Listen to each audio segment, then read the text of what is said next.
Welcome to This Week in Heresy, Episode 81, Planting the Church Unusual, with our guest via Skype, Darnell Fennell. Hey Darnell, welcome to This Week in Heresy.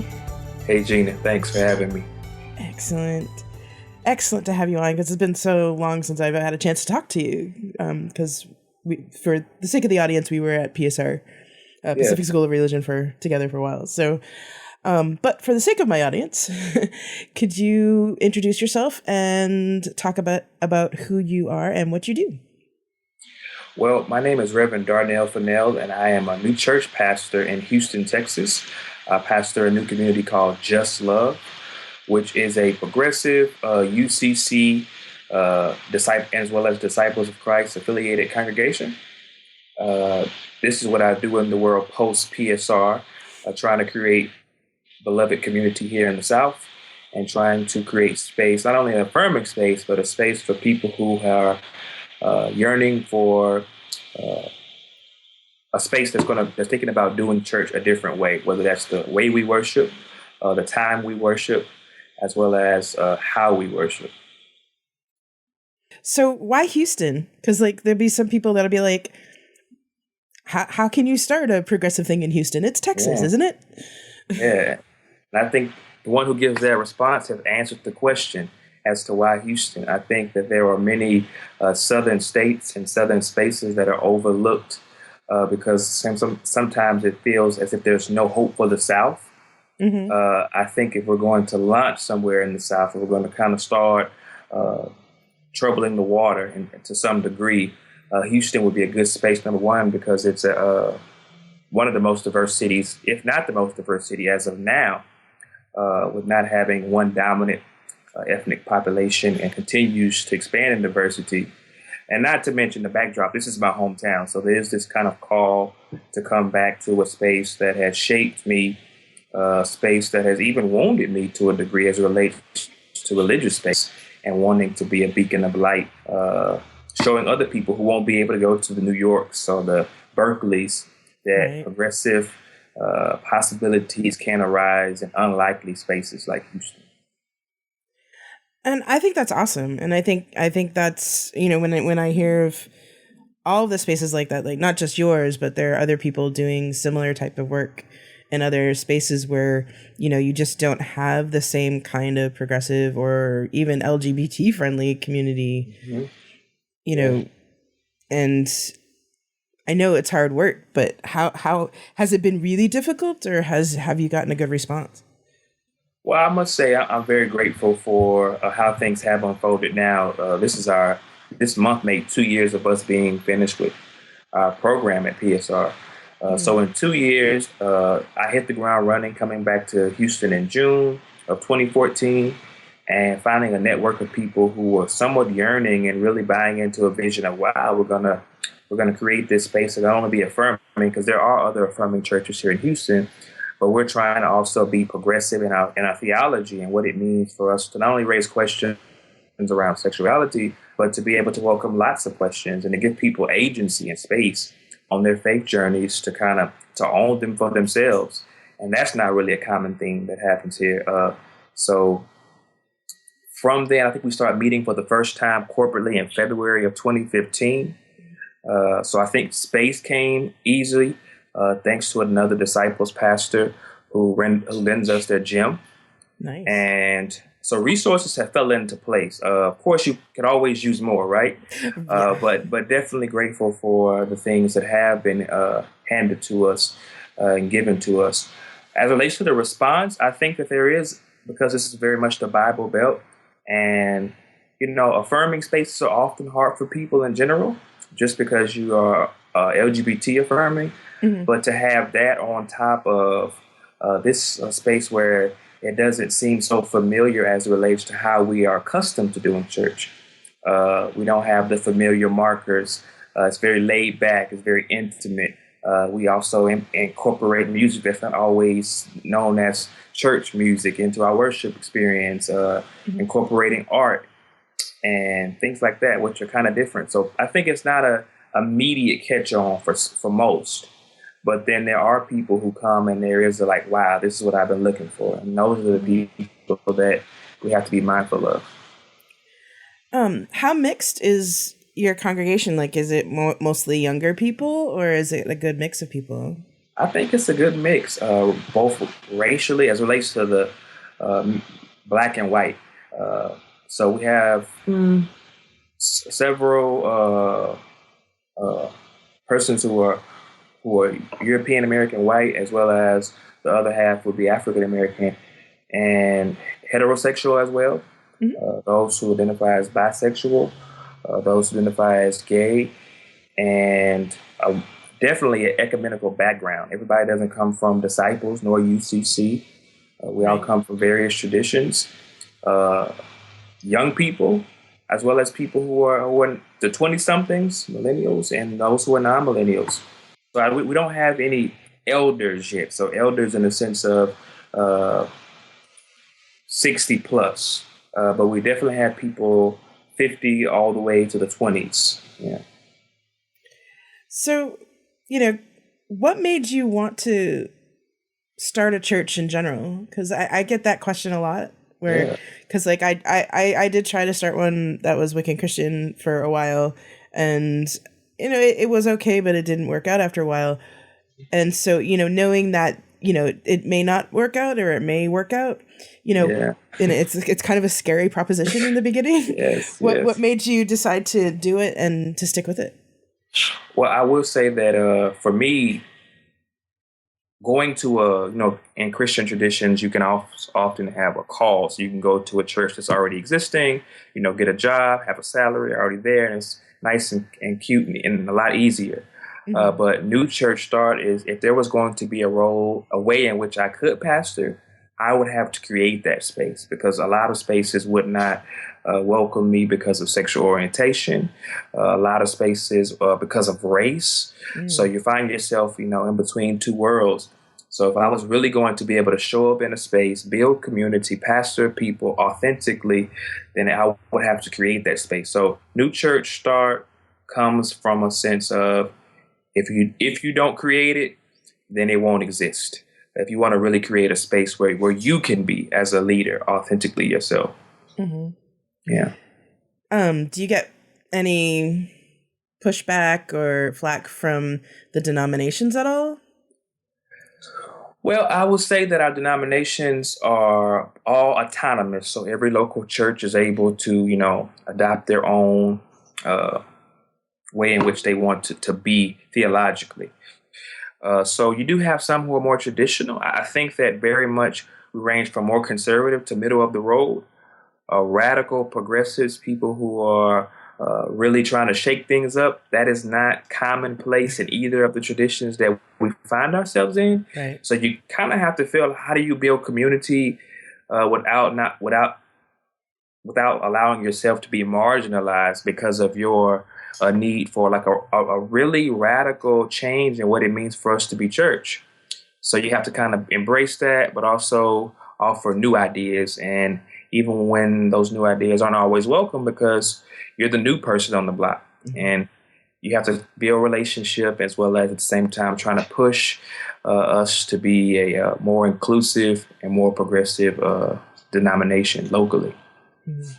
Well, I'm sure that takes a certain amount of grace and kind of like, okay, this is where you're at. Let's work with this. But I think a radical inclusion in general is kind of the practice of recognizing where people are at and working with them on that level.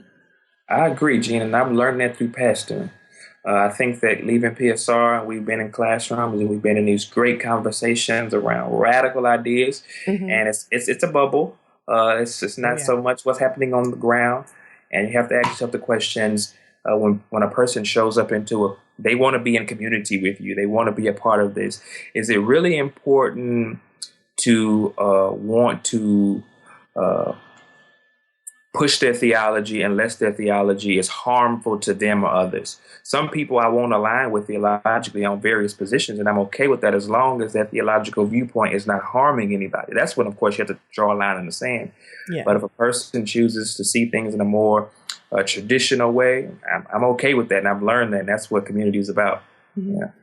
Well, like, being accepting of that actually kind of seems to blow people's minds when I talk about that. Like, it's like, well, that person can be conservative and that person can be this and that person can be that. And you know what? I'm okay with that as long as they're not trampling on me and mine. Yeah, exactly. But that just seems to go, especially with the internet. I mean, internet, right? Everybody has an opinion on the internet. Exactly. Having a mixed congregation, racially, especially in the South, how do you bridge the conversation about race and privilege and class and all of those intersecting things? Yeah. And when it comes to race, we Just Love is birthed during the time of Black Lives Matters is really beginning to take a rise in the consciousness of America. So to pastor during that time and know that you have people who are attending your worship services who are white, and what do you say as the pastor? Do you ignore these things? You're talking about justice, or they're part of your core values, and you're talking about love. So I'm grateful for people who have been willing to engage the conversation, people who have been willing to listen, people who have been willing to learn and continue to listen and learn from Black people as it relates to their experiences, their frustrations, their pain. And that, of course, is ongoing. But in this community, in our community, I think that I would champion our willingness, because, of course, people could easily say, hey, there's so many churches I can choose from. I can avoid this conversation if I want to. But these people keep coming to the table and keep building community with each other, which is powerful, in my opinion. It is. I think it's awesome. And it seems like there are a lot of communities starting to come together especially around Black Lives Matter, like both Black folks and white folks. Like, a lot of white folks are realizing, hey, wait a minute. Yeah, this is not okay. Yeah. And it's really good to see like the heightened awareness that a lot of white people especially are starting to get. Yeah. I mean, you've also got the other side too, where there's a more of a height of people being real evil, jerky, bad. Yeah. I could use some other descriptors, but that's not FCC compliant. I'd rather keep my podcast FCC compliant. I hear you. And I think it's also what it means for people to do their work. I'm happy to be in community with people who are doing their work. And that means once you leave the service, that people are doing their own inner reflections around race and privilege. And that, to me, is a spiritual work. That's not something that we do in addition to our work in corporate worship. This is an extension of what it means for us to live spiritually connected lives, where we have to do our inner work around our own stuff. We all have it. We all have our own sets of privileges and oppressions. And what are we doing? If we want to build community, a really beloved community, we have to engage our stuff. Absolutely. And it's a continual work too. It's not something you just like, well, I've done that topic today. Yeah, I'm done. Yeah. Because, I know even for myself, there's still some stuff that comes up from the stuff I've learned from community, stuff I've learned from my parents, stuff I've learned from even watching TV. And it's a continual like, where the hell did that thought come from? What? Exactly. So I find it very much a process and a continual one at that. I agree. How do you pastor people through, and both, regardless of race, how do you pastor people through there's just so much and I don't know what to do? Like, there's just so much that's wrong. I don't know what to do about it. As far as injustices and things like that happening around us. Social justice and Black Lives Matter and all of that. Yeah, I've really started with myself as try to champion a need for self-care and a need for us to really recognize that we can't do it all. And that for some people, especially when things are so urgent, I mean, Black Lives Matter is an urgent cry. And so many other urgent cries are echoing throughout our country. But if we are going to do this work well, we must first bring justice to our bodies. And that's by taking good care of ourselves. So I think the primary pastoral component would be self-care and recognizing that we can't do it all. I think we often adopt this very capitalistic mindset, even in justice work, like, or consumeristic. I gotta keep consuming justice, gotta keep doing it, and that too isn't healthy. I think even now in our next wave, I want to begin to introduce the importance of like Sabbath in a very sacred way, an intentional way, where as a community we can collectively unplug in order to take good care of ourselves. Mindfulness, reflection time of prayer, time of I'm just stepping away from all of those many cares and concerns, both personally and our larger global community, that I can be my best self when I return to it. Yeah.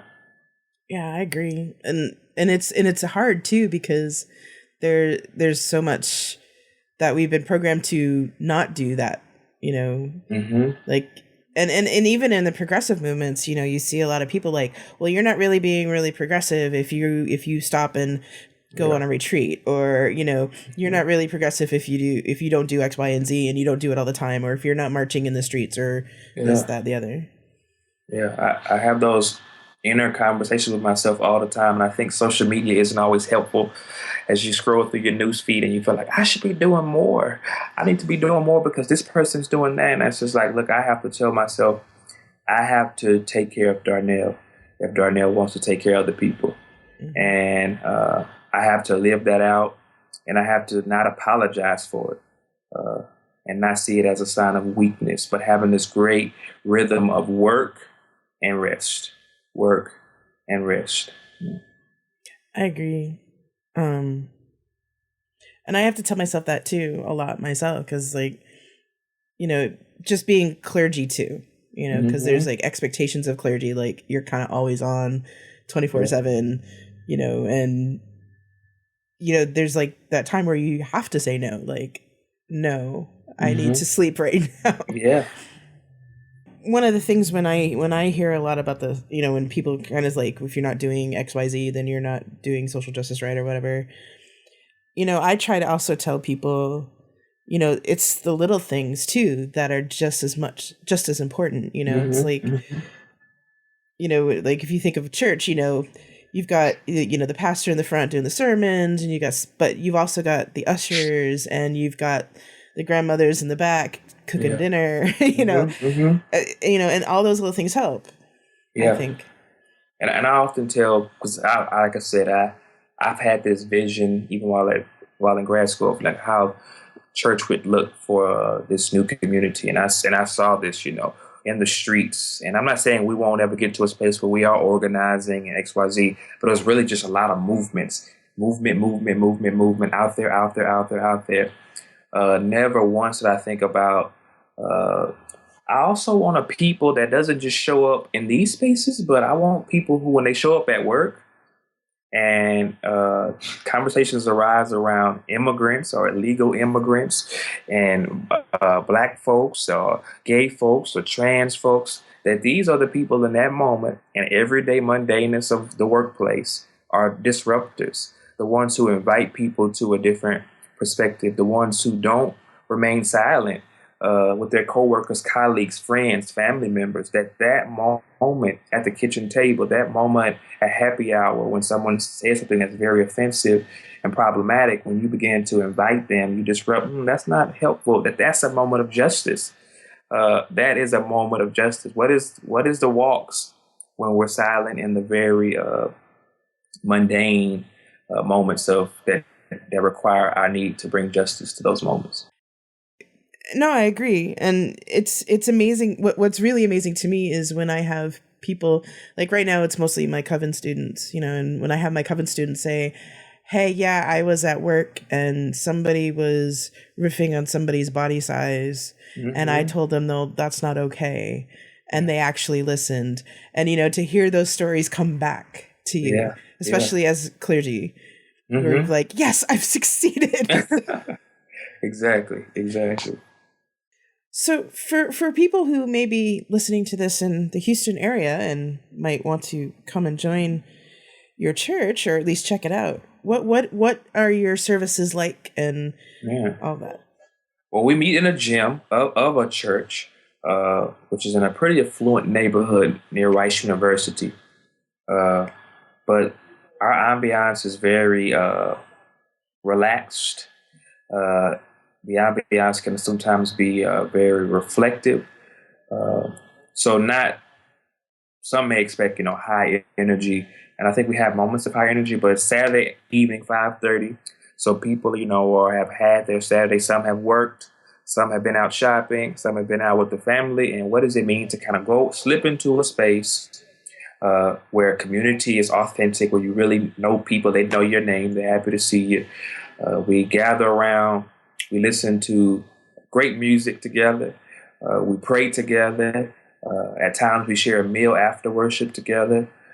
But it's really, I wanted it to feel like, because I know growing up church, I always felt like I have to prepare myself to go to a place that's not like everyday life.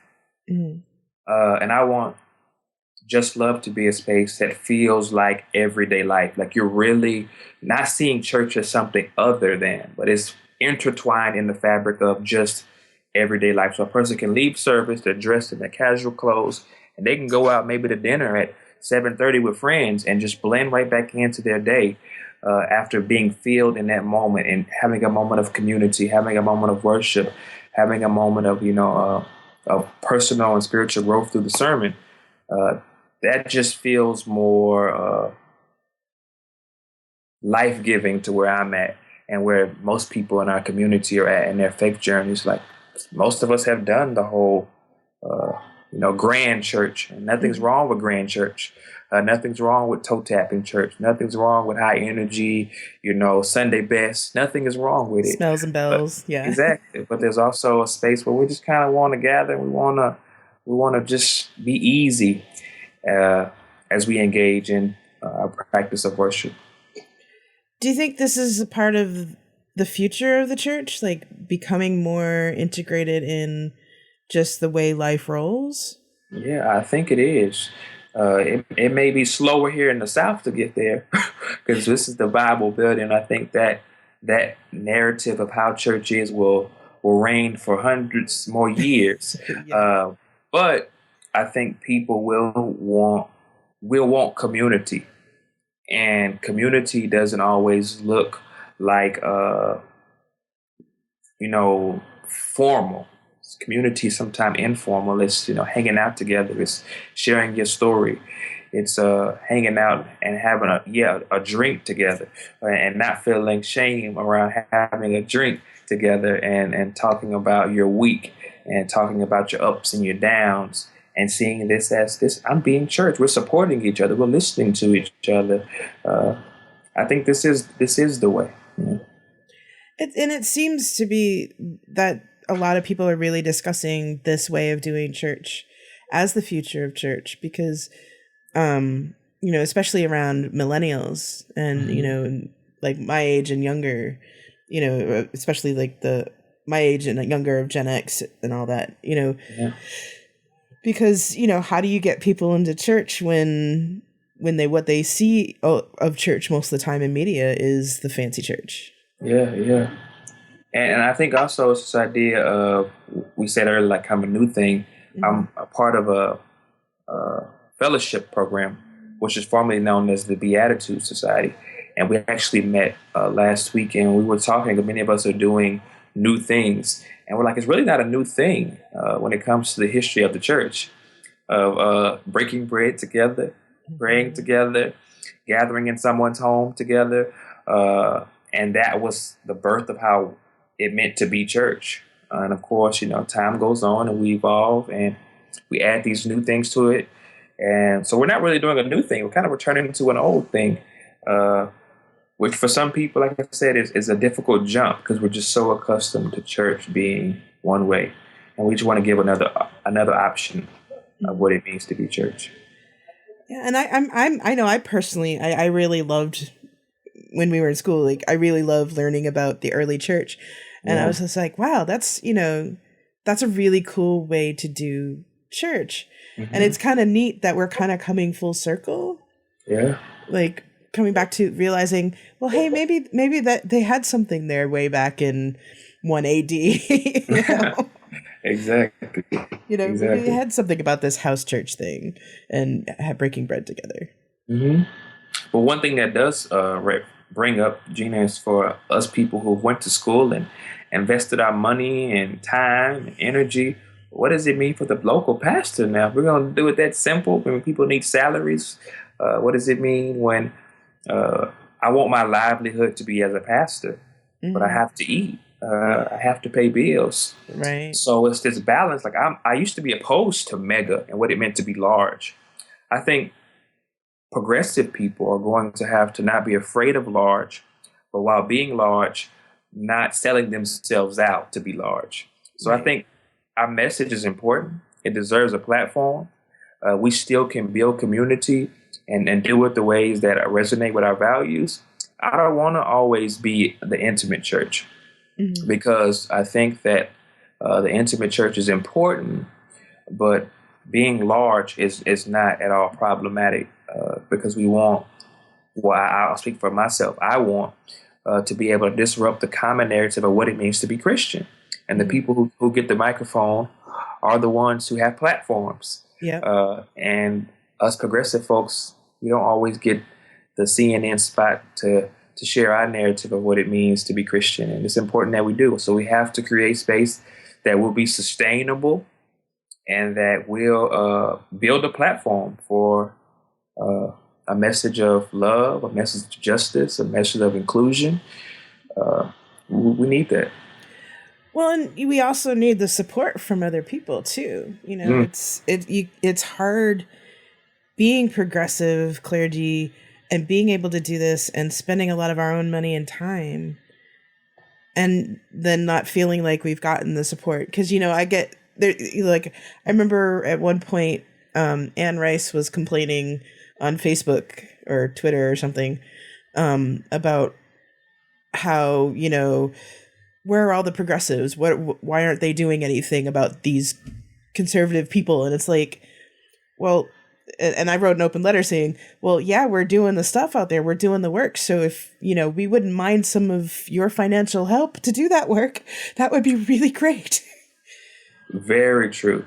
I think burnout is already known for new church planters. Yeah. And this is speaking from a conservative space. So if you are a progressive new church planter, the burnout, I think, is even quicker. And because you just don't have that support. And you're right, we need to be, as progressives, we need to stop being afraid of the word giving and supporting and putting our money where our values and our mouths are.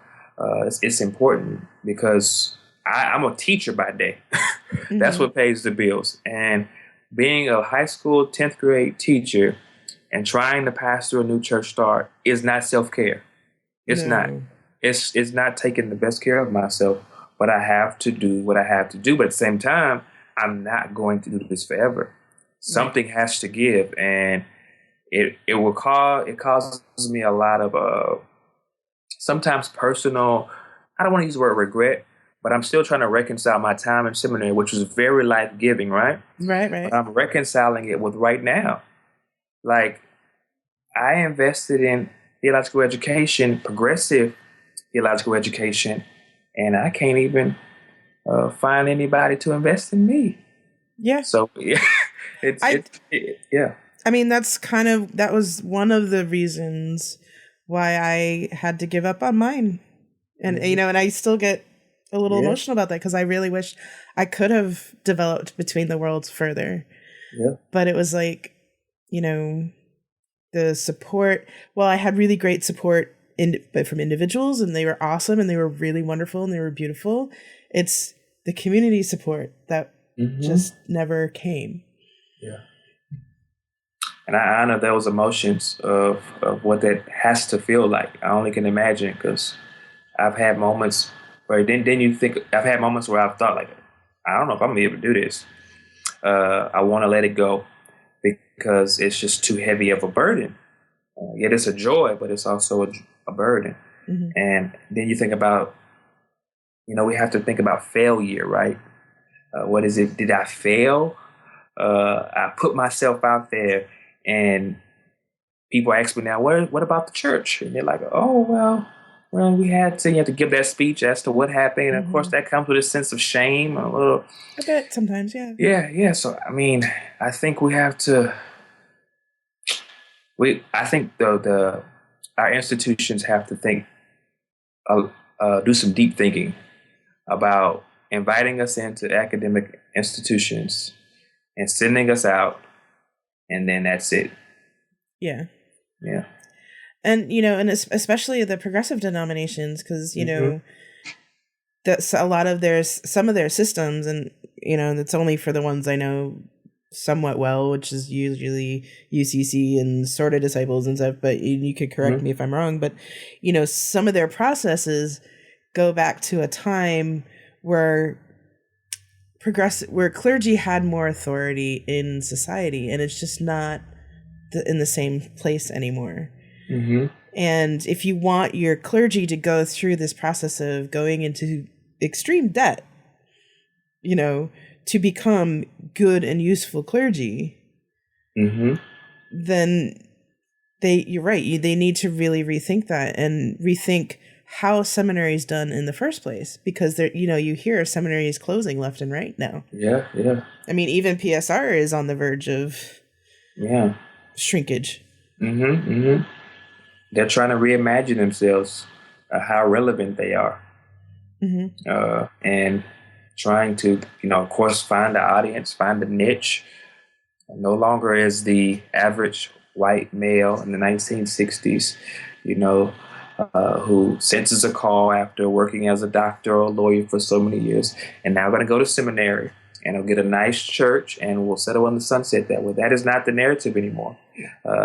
From identities that are no longer white, predominantly white men, people of color, people whose sexual orientations are not heterosexual, people whose theologies aren't middle of the road to conservative, and they're saying, I sense a call by God, and I want to serve the church, or I want to serve the world. Is there room for us? Yeah. And I think it's not just the seminaries, but the denominations too. It's like, if you want these progressive people in your denominations, which some of them do, then you're going to have to realize you have to rethink how to take care of them afterwards. Yeah. Because the way that it is now is, I don't think it's going to be sustainable. I agree. And I have friends who are, a couple of friends who were entertaining the idea, and one who actually will be starting seminary this fall. And these are black gay men. And I'm like, I wish I could assure you what happens at the end of the tunnel. Or of course we can't be 100% sure, but I wish I could even get you in a somewhat of arena of assurance. And I'm like, I really cannot. And some people say, well, because I've had person denominations, progressive ones, talking to leadership, and their rebuttal to me is, well, the church is declining, which is a true statement. The church is declining. It is, yep. But if it's declining and it means that people who are white heterosexual are having a hard time finding a call, then imagine how much harder it has to be for somebody who is not in that identity category to find a call or to find work within the tradition. So, yeah. Yeah, absolutely. And even people that are like me too, that I'm really on a different plane to some respects because of being Wiccan and Christian. Yeah. There's a lot of pushback because it's like, oh my God, this is too weird. And yet, I know I'm capable of doing all of this regular stuff that a regular, just straight up Christian clergy person can do. So, I just have a little extra learnings back there, Exactly. I think part of that rethinking is probably going to have to happen with the millennials, I think. Mm-hmm. Because it seems like the younger than 30 crowd seems to have more of an open-ended idea of what religion is and should be. Yeah. I was reading something recently, I forget where it was, and it's talking about this kind of faith is like an a la carte where people draw from various things. Yes, I'm Christian, but I meditate. I appreciate, Buddhist teachings, and they're making things their own. Which for some people, like, well, you really don't have anything to stand on. Some would argue because you're just borrowing from all these things. And it's like, no, I'm able to own faith. I'm able to own my journey. I'm able to recognize the good and the truth that is found in traditions outside of our American privileged Christianity. It doesn't have to be either or. It can be both ands. And we don't do well with those. No. And, and just being able to learn about the traditions too. You can find out a lot more information about traditions now and have a good understanding. Like if you want to be able to make the decision, like, hey, I like this Buddhism stuff. I'm going to go learn more about it. Mm-hmm. And, figure out how that fits into, well, I'm still kind of down with this Jesus guy. So yeah, I wonder how that fits together. Mm-hmm. Mm-hmm. Yeah. More of a spiritual autonomy, I guess. Yeah. Yeah. So, we were talking about church plants and everything. What do you see as the future of Just Love as you see it from this point in time anyway?